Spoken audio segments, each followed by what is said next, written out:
Do you remember the day you first subscribed to Netflix? It was probably for one show, one series everyone was talking about. You clicked the button, entered your credit card, and thought to yourself, I will watch this in a month and cancel. 3 months pass. You are still paying. A year passes. You open the app once a week, watch 10 minutes of a show, and close it. But you are still paying. We all have this feeling. We pay for Spotify, yet we listen to the same 3 podcasts. We pay for gym memberships, yet we go once a month. We pay for Adobe Creative Cloud, yet we open Photoshop once every 3 months to crop a photo. The illusion that subscription companies sell us is that we are paying for value. We are paying for the content, the service, or the experience. But the brutal truth is entirely different. You are not paying for the content. You are paying for your own forgetfulness. And that forgetfulness is the foundation of one of the most profitable business models in human history. Welcome to the economics of subscriptions. And welcome to the hidden machine that extracts billions from your bank account every month, while you sit there wondering why you still have a Hulu account. Let us start with the numbers everyone knows. Netflix has over 260 million paid subscribers worldwide. Spotify has over 250 million premium subscribers. And these are just the big 2. Amazon Prime has over 200 million members. Disney Plus has over 150 million. Apple has over 100 million paying subscribers across its ecosystem.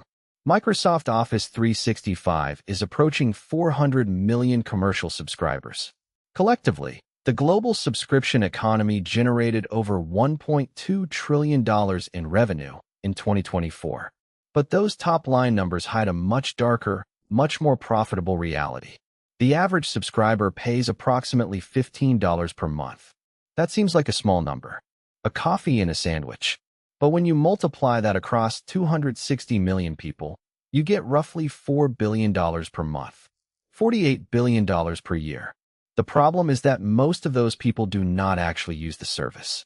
Studies show that between 35 and 45% of all streaming subscribers consider themselves inactive. They do not log in. They do not watch. They simply pay. Yet the subscription revenue from these sleeping subscribers represents billions of dollars in pure, untaxed, zero marginal cost profit. And the companies know it. They are not trying to keep you engaged. They are not trying to keep you watching. They are trying to keep you subscribed. And there is a massive difference. Engagement requires investment. Content costs money. Bandwidth costs money. Server capacity costs money. But a subscriber who does not watch costs nothing. Zero overhead. Zero server load. Zero customer support. And they pay the exact same $15 per month. This is the secret of the subscription economy. It is not a content business.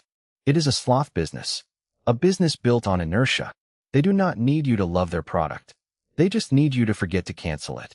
Let us analyze the real cost structure of a streaming service. Producing a single episode of a premium television series can cost $10 million to $30 million. Netflix spent over $17 billion on content in 2024 alone. That is an astronomical number.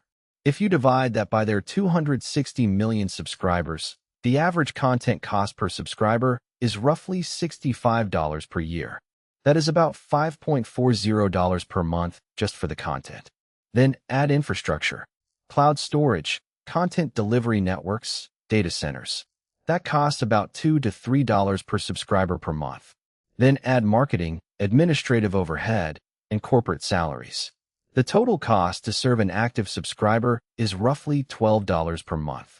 So at a $15 monthly subscription, Netflix makes only $3 in profit per month per active subscriber. That is a margin of roughly 20%. Healthy, but not obscene. However, here is where the math flips. If you are a subscriber who does not watch, the content cost disappears. The infrastructure cost disappears.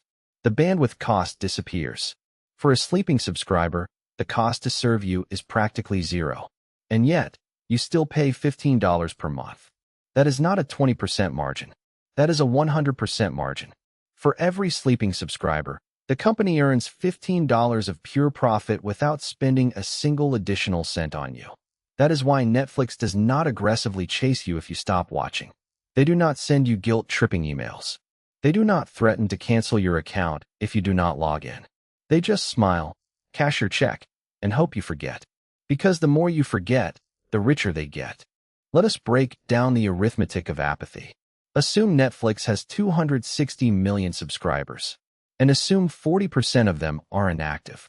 That is 104 million people who pay but do not watch. Each one pays $15 per month. That means Netflix collects $1.56 billion per month from people who are essentially donating to the company. $1.56 billion per month from inactive users. That is $18.7 billion per year in pure margin. Now, subtract the negligible cost of maintaining their dormant accounts. Maybe $0.10 per user per month for database storage. That is $10 million per month. So the net profit from inactive users is approximately $1.55 billion per month. $1.55 billion per month from people who forgot to cancel. That is higher than the annual GDP of some small countries. And Netflix is just one company. Amazon Prime has over 200 million members. A large percentage of them signed up for free shipping and never use any of the ancillary services like Amazon Music or Prime Video. Yet they pay the annual fee without thinking. Spotify has 250 million premium users.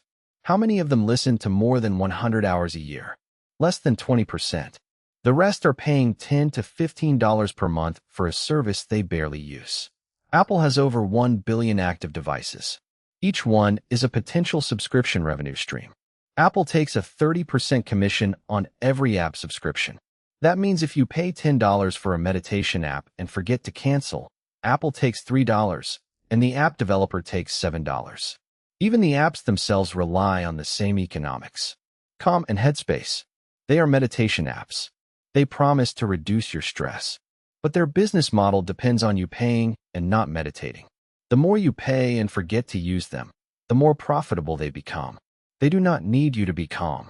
They need you to be complacent. Welcome to the subscription economy, where the product is access, but the profit is inertia.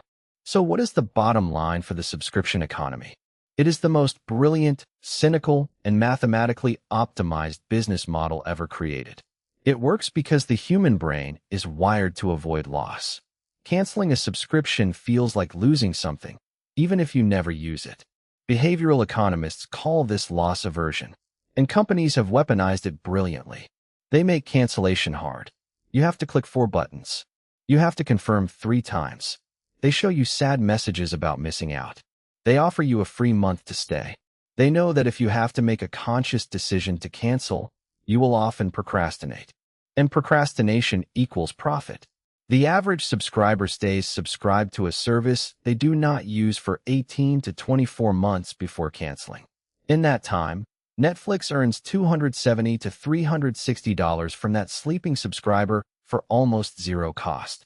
Multiplied across 100 million inactive users, that is $30 billion in essentially free money. Is it ethical? That is a question for philosophers. Is it profitable? That is a question for investors. And the answer for investors is a resounding yes.